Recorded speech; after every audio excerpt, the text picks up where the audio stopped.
So if you'd like to have a healthier garden and increase your soil quality and the soil fertility, then you might want to give me an opportunity to convey this information, show you how to do it, and I'm not going to leave you hanging. I will show you how to utilize it. It is something that we call a microbial solution, and the way that I go about doing it is the method from the Jadam ultra low-cost organic farming techniques to have healthier food from that healthy garden and healthy soil, to be more frugal, more economical, and also to be more self-sustainable, providing yourself more security when it comes to our food supply.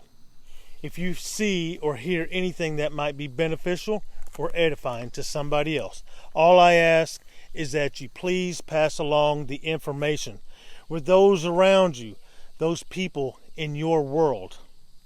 You don't have to promote the channel, just share the information. I'll be right back.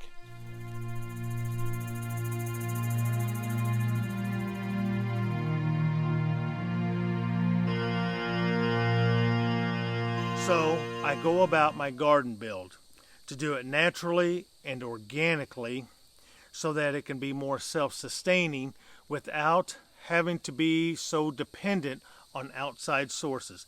That's the whole thing about my garden build and most things that I try to do around here.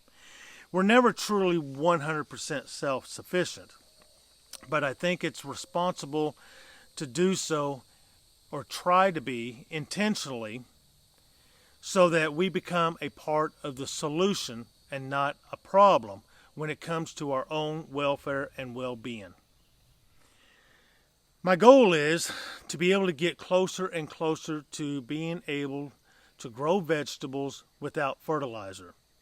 Well, let me restate that.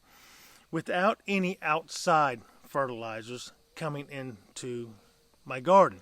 We want to increase the soil fertility. Fertility, fertilizer, food. That's how I look at it. It's food. It's not food for me. It's not food for the soil. It's food for the plants. Now, if I have to go purchase bagged and bottled products, it doesn't matter if it's organic or not. The only difference is who's creating, who's developing that food source for the plants.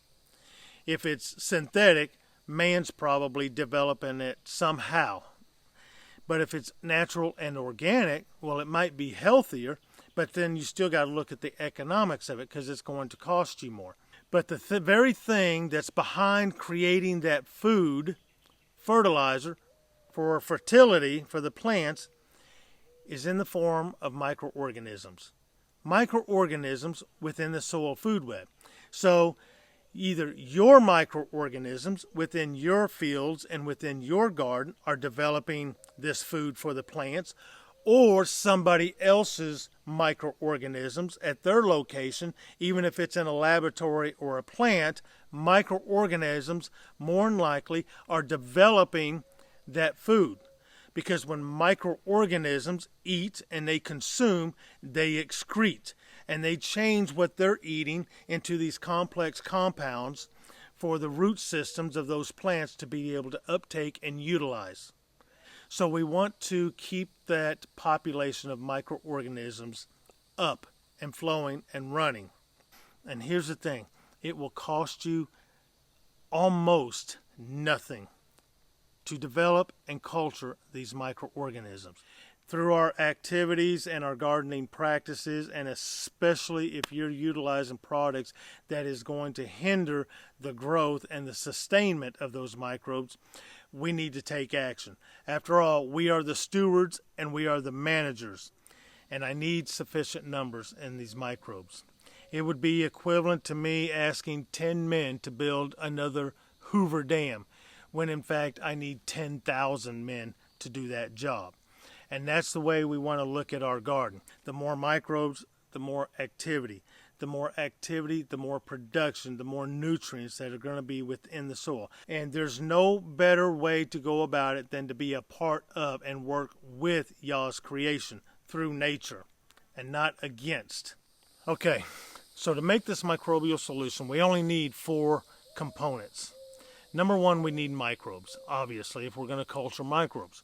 And we want diverse, indigenous microbes that are already balanced and they're already working in sync. All these different microbes that we're collecting, they're already interacting and working systematically in a way that we can't even fathom. Where you have diversity of microbes, you have diversity of nutrients. So we got microbes. Next thing we need water. We want good water. We want well water. We want spring water. We want rainwater. The only thing I recommend is not to utilize the chemically treated water in your municipality. We only need about 5 gallons to do this. Third thing we need is minerals. We want diverse minerals as well. And the way we do that is a good sea salt, pink Himalayan salt. And some of you folks out west in the U.S. might be familiar with what they call Yellowstone salt. It's supposed to be just as good as the Himalayan salt or the sea salt. So in getting this good salt, we can be sure that we're going to get somewhere in the ballpark of 70 to 85 of those micronutrients or the minerals within that salt. We only need about 1 tablespoon of that sea salt. Fourth item, we need a substrate. Well, our water, a growing medium along with our water, a food source for the microbes in which we want to culture.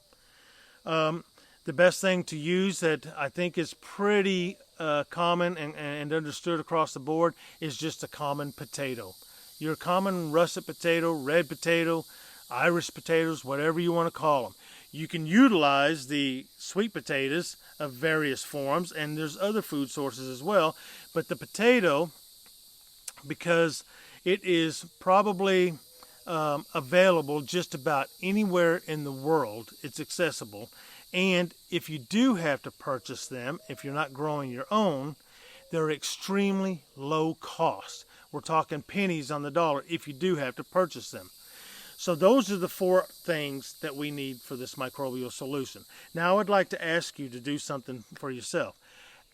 Do a quick calculation in your head and ask yourself 2 questions. 1, can you obtain these 4 items? 2, how much would it cost you financially in currency?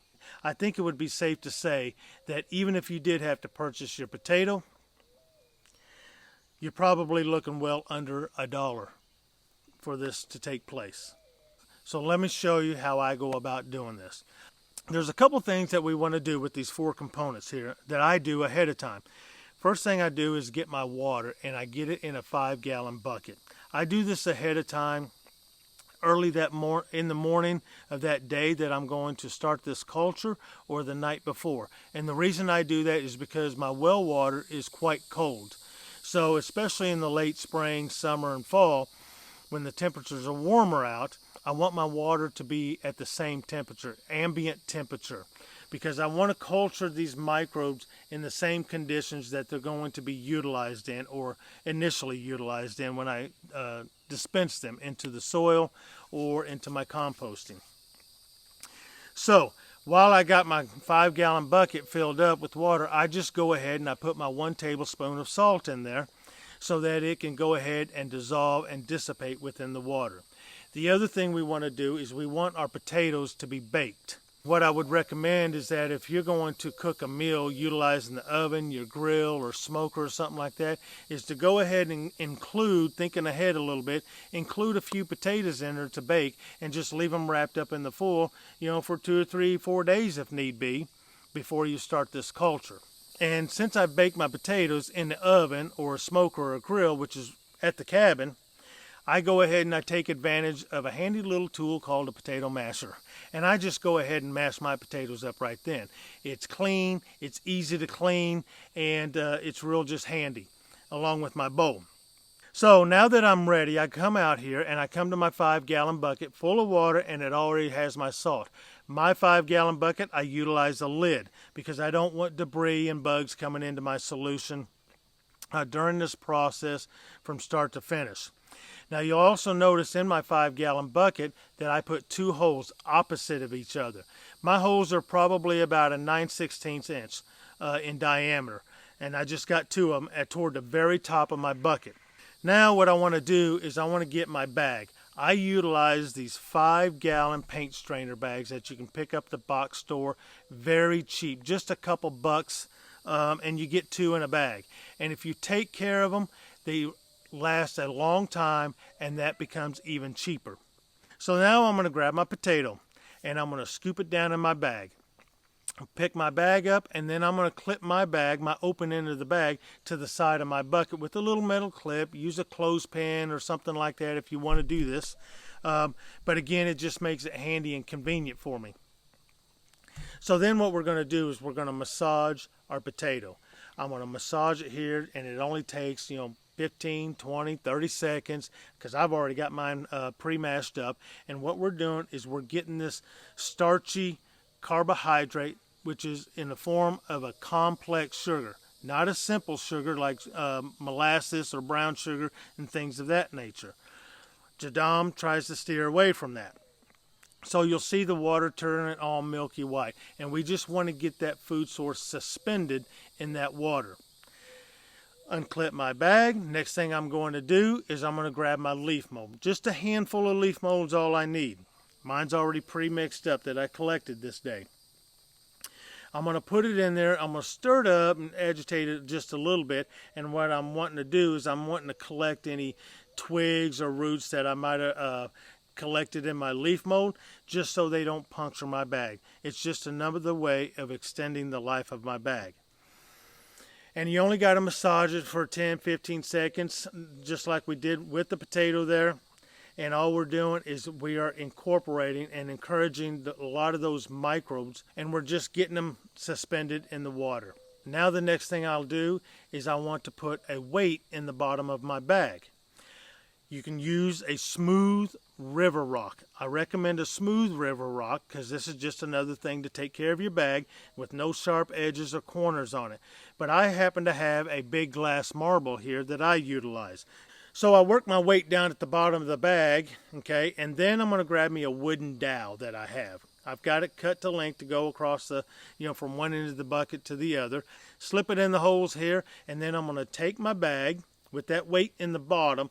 I'm going to drop my bag down here until I feel it hit the bottom of the bucket. When I'm at the bottom of the bucket, I just want to pull it up about an inch or two, and then I'm going to wrap the end of my bag around my wooden dowel, and I'm going to grab me my wire tie that I keep with the bucket as well, and I'm just going to secure the open end of that bag to itself, and it's all secured to the wooden dowel. Center it inside the bucket, and then I'm going to put a lid on. That's it. I mean, that process right there takes less than 5 minutes. Sure, we got to, collect our things together and bake our potatoes and stuff like that, but it's super quick. And that's all you got to do right there to culture these microbes. Now the rest is up to them. So how long does this take, and when do we know when it's going to be ready to utilize? The colder the temperatures, the longer it takes, but typically we're looking at 1 to 3 days. If we got temperatures like we're having now, and we're in the upper 70s and 80s and 90s, this can happen probably within 22 to 26 hours, and it's ready to go. How are you going to know that? Well, you're going to utilize a very, very rudimentary instrument. It is the surface of the water within the bucket. That's why we have everything contained in a bag, in case you're wondering why don't we just dump it all in there. Well, that mesh bag is containing all the bigger particles of the leaf mold and the potato, because we don't want that stuff, floating to the top. And a lot of it will float to the top. And we don't want to disturb the surface of that top, of the water surface. If you'll take a look here, I'm trying to show you a picture of this glassy top. You might even see the reflection of trees, upon it. That's our instrument that we're going to be utilizing to tell us when this is ready to be put into use. So now what's going to happen here is the microbes within, those millions and millions of microbes, are going to start feeding on the food source. And as they do, they're going to start their excreting excretions, and they emit gases. I never emit gases, but the microbes do. But as those gases, those microscopic gases are emitted from the microbes, they are going to start rising to the top, just like all gases would in water, right? In the form of these little bubbles. And those bubbles are going to come to that glassy surface that you see. So, that's our indication that you got activity taking place. The microbes are feeding. Along with that, they're going to start propagating. And they're going to propagate pretty quickly. It is said that a single microbe will split into 2 microorganisms, generally in the course of 30 minutes. That means in the course of just 10 hours, that one single microorganism is going to turn into like over 1.04 million microbes in the course of that 10 hours. So you can see how highly concentrated this solution is going to be. Now, as those bubbles start coming up, you're going to see this kind of ring of bubbles start to develop, and it'll be all over the surface, but primarily you're going to see this ring probably develop around the bag. And that ring is going to continue to grow, and it's going to form a disc, a dense foam disc, or suds. That's what it's going to look like. Now, you might see around the edges there a little gap from wall to wall of your bucket. Well, what's actually taking place, because them bubbles are coming up, and as they do, they're displacing water. It's very minute, but they are displacing water, and the more activity, you're going to have a little current start to develop, as those bubbles are displacing that water within that bucket. That's not important. Here's the important thing, is when that foam disc fully engulfs the surface of that water level within your bucket, we are at peak moment. That is the peak moment of activity. That is the peak moment of the population of those microbes, and it's ready to utilize at that point in time. That peak moment will continue to take place and be in existence for approximately 8 to 12 hours, give or take. All right? But once you start seeing that foam disc start to break apart and start to decline, that means your microbes are starting to die off. They've consumed all the foods and those complex sugars within the bucket, and they're going to start dying off. They need more. So, if you happen to forget about your microbial solution, or some life event happens, emergencies come up, and then you come back out there and you ain't hardly got any bubbles at all or none, and everything's died off. You haven't wasted your time, okay? This isn't for naught, because now what you have is 5 gallons of liquid, organic, and natural fertilizer. Remember, those microbes are consuming, and they're excreting nutrients readily available for the plants to take up. The only thing you have to remember to do is to dilute that solution at least 10-to-1 ratio. All right, it's that simple. You saw how easy it was to get this started, and how little cost it is, and how few items that you really need. And all you got to do is sit back for that 1 to 3 days and let this process take place. I start mine based on when I want to or plan on to dispense the microorganisms. I like to do so in the evening. And the reason I want to do that is because I want to limit and reduce greatly, if I can, the amount of direct sunlight and UV rays beaming down onto my microbes as I'm dispensing them into my field or gardens or my compost, until they get watered in good. Because the microbes, I want you to think of them like this. It's like the difference between a fish in water and a fish out of water. A fish is a lot more mobile and can get around in water than he can out of water. The microbe is the same thing. It's a transportation system for the microbes. You can do it however you want, but I think you'll get more bang for your buck if you dispense them in the evening time and give them microbes time to be worked into the soil well without the fast evaporation. So now our microbial solution is done. Where do we go from here? I have a second 5-gallon bucket. Along with that bucket, I have my favorite little garden sieve. I know it's a kitchen sieve, but I utilize this garden sieve with these 5-gallon buckets in so many things. Then I'm going to take a filtering device. My favorite filtering device is a t-shirt, an old t-shirt. So what we're going to do here is we're going to take our lid off. We're going to pull our sack out, and I just take the wooden dowel out and take it all out at once, and then I go ahead and I squeeze the excess liquid out of that sack, and then I just go ahead and set that aside. When we reach that peak moment, remember we got 6 to 8 hours to do this. So once I set that aside, I go ahead and I transfer this and filter it through my t-shirt and my sieve here, which is just a support for the t-shirt, and putting it into the other bucket. And now I got a finely filtered microbial solution that I don't have to worry about clogging anything up wherever I plan on utilizing it and whatever I plan on dispensing it with. I go ahead and put my lid on that bucket. And that's the moment in time that I want to take a few minutes and clean everything up. So once that's all done, now what do? We got this 5-gallon bucket of this highly concentrated microbial solution. It is estimated when you have a finished microbial solution just as this, it is estimated that within 1 milliliter and 1 drop of this solution, you're going to have approximately 1 billion or up to 1 billion microbes. I'd say that's pretty concentrated, wouldn't you? Now in the microbial world, that may not be a whole lot. 1 billion microbes is nothing. So now we're going to increase the numbers of living organisms because they're the ones that create natural fertility for the soil.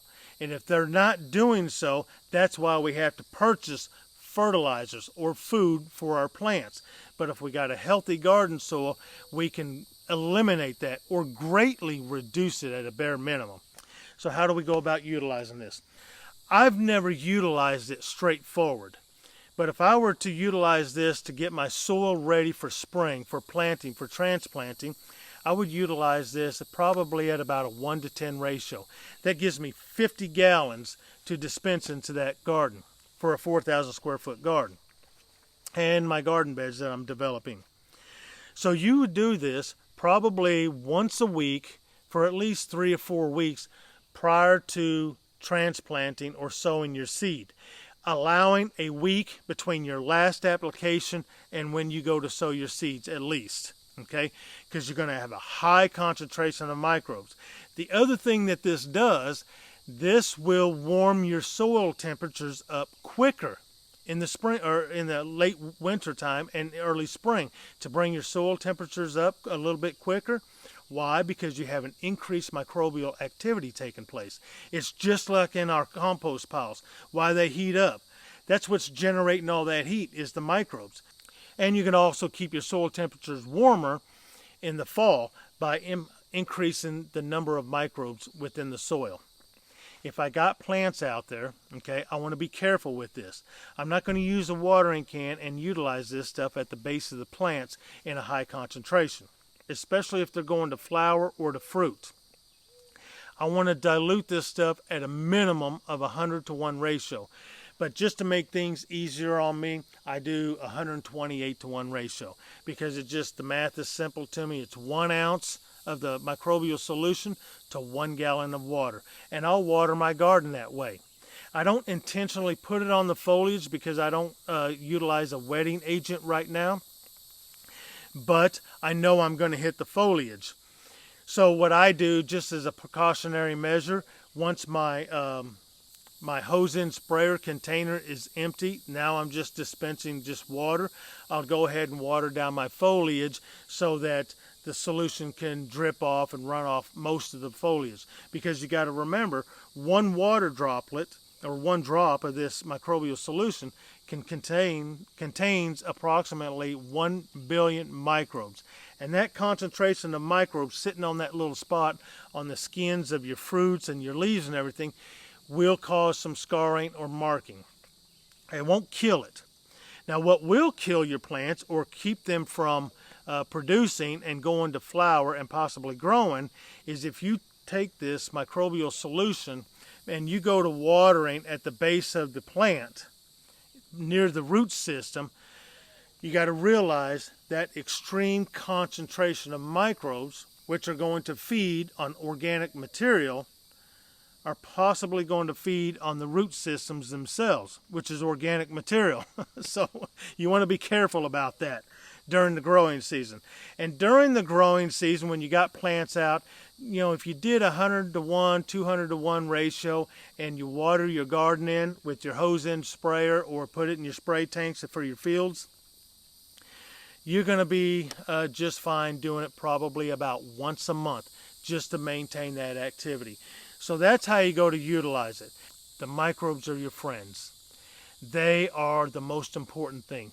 The least should become the greatest. Your greatest focus of attention is in the microbial activity or your soil food web, and not so much on the plants. To go organic and to eat healthier does not have to cost you more currency. It actually, by doing things like this, it will cost you much, much less. So if you'd like to be more economical and you'd like to be more self-reliant and more self-sustainable and healthier, I want to encourage you to really look into this. Sorry if I got too long-winded on you. I hope you have a nice day. May all your branches become full of fruit, and I'll see you next time. Whoa!